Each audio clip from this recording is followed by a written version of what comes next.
आप सभी को राधे राधे। आज मैं आपको अमावस्या और पूर्णिमा दो बहनों की कहानी सुनाऊंगी। भक्तों, किसी समृद्ध राज्य में राजा समृद्ध और रानी लीलावती राज करते थे। उनके दो पुत्र जिनके नाम वीरेंद्र और शौर्य थे तथा उनकी दो पुत्रियां, एक का नाम अमावस्या और दूसरी पुत्री का नाम पूर्णिमा था। पूर्णिमा का मुख चंद्रमा के समान दिव्य था। वह सुबह से शाम मंदिर में भगवान शिव की आराधना करती थी, गरीबों को भोजन खिलाती थी, तुलसी में जल चढ़ाती और अपने माता पिता की खूब सेवा करती थी। वह बहुत ही धार्मिक प्रवृत्ति की थी, हमेशा पूजा पाठ में ध्यान रखती, घर के सारे काम किया करती थी। और दूसरी पुत्री, इसे राजसी ठाठ पसंद थे। वह दिन भर श्रृंगार करती, कोई भी घर का काम ना करती और पूजा पाठ को तो वह व्यर्थ का काम बताती थी। अमावस्या को पूजा पाठ में कोई रुचि नहीं थी। वह न तो पूजा करती थी न ही कोई काम करती थी। लेकिन दोनों बहनें एक दूसरे को बहुत प्यार करती थी, क्योंकि पूर्णिमा का व्यवहार बहुत अच्छा था। हालांकि राजा और रानी का पूर्णिमा के प्रति व्यवहार बिल्कुल भी अच्छा नहीं था। वे अपने दोनों पुत्रों और अमावस्या को ज़्यादा प्यार करते थे। धीरे धीरे समय बीतता गया, बच्चे बड़े हो गए। राजा ने अपने बेटों का विवाह कर दिया। अब दोनों बेटियों की बारी आई। सभी ने कहा, इनका विवाह कर दीजिए। राजा ने कहा, हाँ, विवाह तो करना ही है। तब रानी ने कहा, महाराज, पूर्णिमा का विवाह तो साधारण ब्राह्मण के घर कर दो। इसे तो वैसे भी सारा दिन पूजा पाठ में ही गुजारना है। और हाँ, भूलकर भी पूर्णिमा का विवाह बड़े घर में मत करना, क्योंकि इसे तो साधारण रहना और पूजा पाठ करना, गरीबों की मदद करना है। यह क्या करेगी बड़े घर में जाकर। तब राजा ने कहा, ठीक है। फिर रानी ने कहा, महाराज, अमावस्या भी तो विवाह के लायक हो गई है। वह तो एक राजकुमारी के जैसे है। उसका विवाह एक अच्छे घर में कर दीजिए। दोनों पुत्रियों का विवाह एक साथ कर दिया। तब राजा ने अपने पड़ोसी राजा के बेटे के साथ अमावस्या का विवाह कर दिया और उसी गांव के एक गरीब किसान के बेटे के साथ पूर्णिमा का विवाह कर दिया। राजा ने रानी को यह बताया तो रानी बहुत खुश हुई। भक्तों, राजा और रानी ने अपनी दोनों बेटियों के साथ पक्षपात किया।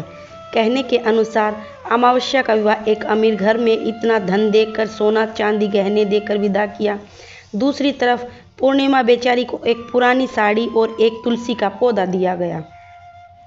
रानी सोचते हुए कहती है, देखते हैं अब भी पूर्णिमा ऐसे ही पूजा पाठ करती है, क्या भगवान उसकी मदद करते हैं।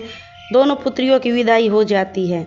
अमावस्या और पूर्णिमा दोनों अपने अपने ससुराल चली जाती हैं। अमावस्या तो अमीर घर में ऐशो आराम से रह रही थी, वहीं पूर्णिमा बेचारी गरीबी में भगवान का ध्यान लगाकर अपना जीवन व्यतीत कर रही थी। अमावस्या का पति बहुत ही घमंडी था, लेकिन पूर्णिमा का पति बहुत ही सीधा साधा और शांत था। कुछ समय इसी तरह व्यतीत हो जाता है। फिर एक दिन अमावस्या ने अपने घर शिव चालीसा का आयोजन करवाया। पूजन में उसने अपने गांव की सारी महिलाओं को आमंत्रित किया, लेकिन पूर्णिमा को उसने जानबूझकर नहीं बुलाया, क्योंकि उसे अपनी गरीब बहन को घर में बुलाना पसंद नहीं था। तब वही पूर्णिमा अपने दरवाजे पर बैठी थी। तभी गांव की औरतों ने कहा, अरे पूर्णिमा, तेरी बहन के घर आयोजन है, तू नहीं चलेगी। तो पूर्णिमा कहती है, नहीं, मैं नहीं जाऊंगी, मुझे मेरी बहन ने नहीं बुलाया। गांव की औरतों ने कहा, क्या हुआ नहीं बुलाया तो? ये तो पूजा पाठ है, तुम चलो हमारे साथ। वैसे भी वह तो तुम्हारी बहन है, उसने सोचा होगा कि बहन को भी क्या बुलावा देना, वह तो अपने आप आ जाएगी। उन औरतों की बात मानकर पूर्णिमा अमावस्या के घर चली गई। अमावस्या पूर्णिमा को देखकर गुस्से में आ गई और बोली, जब मैंने तुझे नहीं बुलाया तो तू क्यों आई है?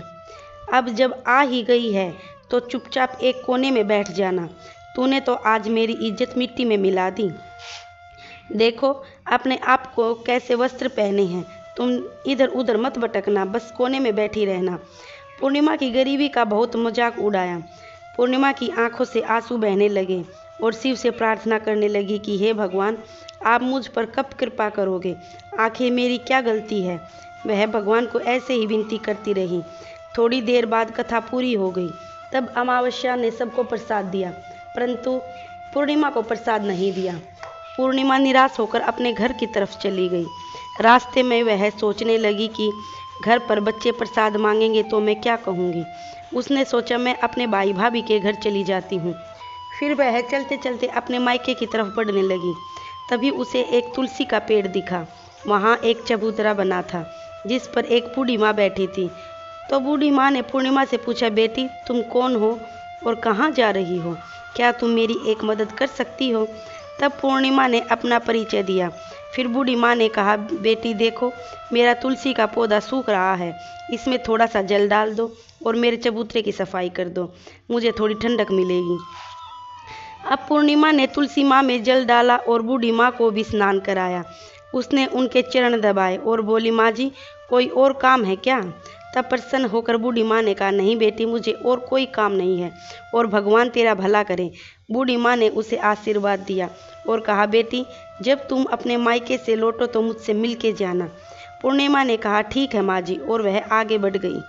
फिर रास्ते में चलते चलते उसे एक शिव मंदिर दिखा और वहाँ भी एक चबूतरा था जहाँ बूढ़े बाबा बैठे थे। वह और कोई नहीं, स्वयं शिव भगवान थे। लेकिन पूर्णिमा ने उन्हें पहचाना ही नहीं। तो बूढ़े बाबा ने कहा, बेटी तुम कौन हो? कृपया मेरी सहायता करो, बड़ा पुण्य मिलेगा। पूर्णिमा ने अपना नाम बताया तो बूढ़े बाबा ने कहा, बेटी तुम इस मंदिर की सफाई कर दोगी? यह बहुत गंदा हो गया है और मेरे नहाने के लिए 2 बाल्टी पानी भी भर देना, तो तुम्हारा बहुत बड़ा एहसान होगा। मेरा शरीर थक चुका है, इसलिए मैं अब कोई काम नहीं कर सकता। तब पूर्णिमा ने मंदिर की सफाई की और भगवान शिव की पूजा की और बाबा के लिए पानी भर दिया। फिर वह थोड़ा और आगे चलती है और फिर उसे काली माँ का मंदिर दिखाई देता है। काली माँ भी एक बूढ़ी माँ के रूप में वहाँ बैठी। काली माँ ने उसे कहा, बेटी तुम कौन हो? क्या तुम मेरी एक सहायता कर सकती हो? तब प्रसन्नता से पूर्णिमा ने अपना नाम बताया। तब बूढ़ी माँ ने कहा, बेटी यहाँ सब लोग पूजा पाठ करके चले जाते हैं, लेकिन कोई मंदिर साफ नहीं करता। देखो मंदिर कितना गंदा हो गया है, कृपया इसकी सफाई कर दो। अब पूर्णिमा ने मंदिर की सफाई की और माँ की पूजा की और उनका श्रृंगार किया। उसके बाद बूढ़ी माँ को स्नान करवाया और उनके पैर दबाए। फिर बूढ़ी माँ ने पास में बैठी काली माँ का आशीर्वाद लिया और वहाँ से आगे बढ़ गई। फिर आगे चलने के बाद उसे एक नदी मिली। वहाँ भी एक बूढ़ी माँ बैठी थी जो और कोई नहीं, स्वयं गंगा मैया थी। उन्होंने पूछा, बेटी तुम कौन हो? कृपया मेरी सहायता करो। तब पूर्णिमा ने अपना नाम बताया। जब गंगा मैया ने कहा, बेटी क्या तुम मेरी थोड़ी सेवा करोगी? तब पूर्णिमा ने गंगा मैया की भी सेवा की और आशीर्वाद लेकर आगे बढ़ गई। अंत में वह अपने मायके पहुंच गई। जब उसकी भाभियों ने उसे देखा तो बहुत खुश हुई। उन्होंने पूर्णिमा का स्वागत किया और कहा, क्या बात है बहन जी, आप बहुत दिनों बाद आई हो। तब पूर्णिमा ने कहा, हाँ भाभी, आज मन हुआ सभी को मिलने का तो चली आई। तब भाभियों ने साथ मिलकर पूर्णिमा ने भी सारे काम किए। उन सभी ने खुशी खुशी साथ में भोजन किया और रात में अलग अलग विषयों पर चर्चा भी की। फिर अगली सुबह वह चलने को तैयार हुई। तब भाभियों ने उन्हें लाल रंग की साड़ी दी और कहा, इसे पहन लो और जल्दी जल्दी आया करो, बहुत दिनों में आती हो। तब पूर्णिमा ने यह साड़ी पहन ली और 16 श्रृंगार कर लिया और इन भाभियों ने एक थैला भरकर उसे सामान दे दिया। उसे लेकर पूर्णिमा घर से निकल गई। तो भक्तों, चलते चलते वह नदी मिली जहाँ गंगा मैया बैठी थी। उन्होंने कहा, बेटी आ गई, अपने मायके से क्या लाई हो? पूर्णिमा ने कहा, अपना थैला दिखाया और कहा, माँ जी भाभियों ने कुछ सामान दिया है। तब गंगा ने भी एक थैला निकाला और पूर्णिमा को देते हुए कहा, बेटी ये लो, मेरी तरफ से छोटी सी भेंट है, ये बहुत भारी है, मैं इसे कहाँ रखूँगी, लेकिन याद रखना इसे रास्ते में मत खोलना, घर जाकर ही खोलना। तब पूर्णिमा ने कहा, ठीक है माँ जी, और आगे बढ़ गई।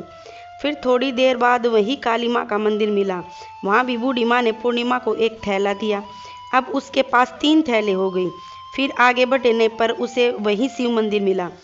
फिर भगवान शिव ने भी उन्हें एक थैला दिया। अब 4 थैले हो गए। फिर चलते चलते वही तुलसी माँ मिली, उन्होंने भी एक थैला दिया। अब 5 थैले थे। जब पूर्णिमा घर पहुंची तो उसने सारे थैले खोले। पहले थैले में खाने पीने की चीज़ें और कपड़े थे, दूसरे थैले में सोने चांदी के आभूषण थे, तीसरे थैले में धन संपत्ति थी, चौथे थैले में अनाज भरा हुआ था और 5वें में महंगे वस्त्र थे। अब पूर्णिमा के घर में किसी चीज़ की कमी नहीं थी। वह खुशी खुशी रहने लगी।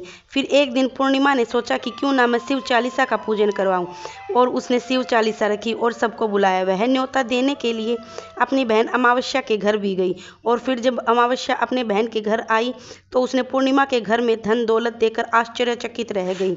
उसने पूछा, बड़ी बहन, अचानक से तुम्हारे घर में इतना धन दौलत कैसे आ गया? तब शांत स्वर में पूर्णिमा ने प्रसन्नता से कहा, देखो बहन, जिस दिन तुमने चांदी सा रखी थी तो मुझको बुलाया नहीं था। फिर मैं भी बिना बुलाए तुम्हारे घर गई, फिर भी तुमने मुझे प्रसाद नहीं दिया। फिर मैं मायके गई और वहाँ से ये सब लेकर आई हूँ। अमावस्या ने कहा, अच्छा तो यह बात है, अब मैं भी जाऊंगी मायके, तुम भी मुझे डांटना और प्रसाद भी मत देना। तब पूर्णिमा ने कहा, अरे बहन, यह तो भगवान का प्रसाद है, मैं तो सबको दूंगी। लेकिन अमावस्या ने प्रसाद नहीं लिया और अपने घर जाकर बच्चों से कहकर मायके चली गई। अब चलते चलते वही माँ तुलसी मिली और उन्होंने कहा, बेटी, यह चबूतरा साफ कर दो और तुलसी माँ में पानी डाल दो, तो कृपया मेरी मदद करो। तब क्रोध में आकर अमावस्या ने कहा, बुढ़िया, मैंने इतनी महंगी साड़ी पहन रखी है, ये गंदी हो जाएगी, मैं कुछ नहीं करूँगी।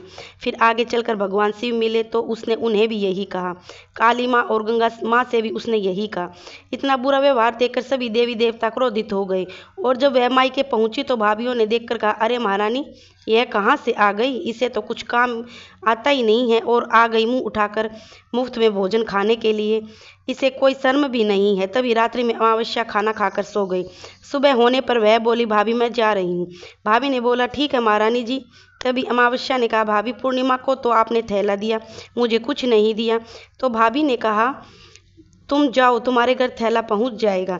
तब अमावस्या घर की तरफ चल दी। तब रास्ते में गंगा माँ, काली माँ, भगवान शिव और तुलसी ने उसे थैले दिए। लेकिन जब वह घर पहुंची तो एक थैले में मिट्टी, दूसरे में पत्थर और तीसरे में सांप बिच्छू निकले। अमावस्या ने अपना सिर पीट लिया और कहा, हे भगवान, मुझे मायके में भी कुछ नहीं मिला और यहाँ भी कुछ नहीं मिला। फिर वह दौड़कर पूर्णिमा के पास गई और बोली, तुझे इतना सब कुछ मिला है और मुझे कुछ भी नहीं। पूर्णिमा ने कहा, मैं मायके जाती हूँ तो भाभियों का काम करती हूँ, तुमने तो कभी भाभियों की मदद नहीं की। तुमने तो गंगा मैया, शिव जी, काली माँ, तुलसी माँ, सभी को बुरा कहा, सभी को ठुकरा दिया, इसलिए भगवान ने तुम्हें कुछ नहीं दिया और उनका अपमान किया। तब अमावस्या ने कहा, बहन, मुझे माफ़ कर दो, मैंने सदा ही तुम पर अत्याचार किया है, अब मैं भी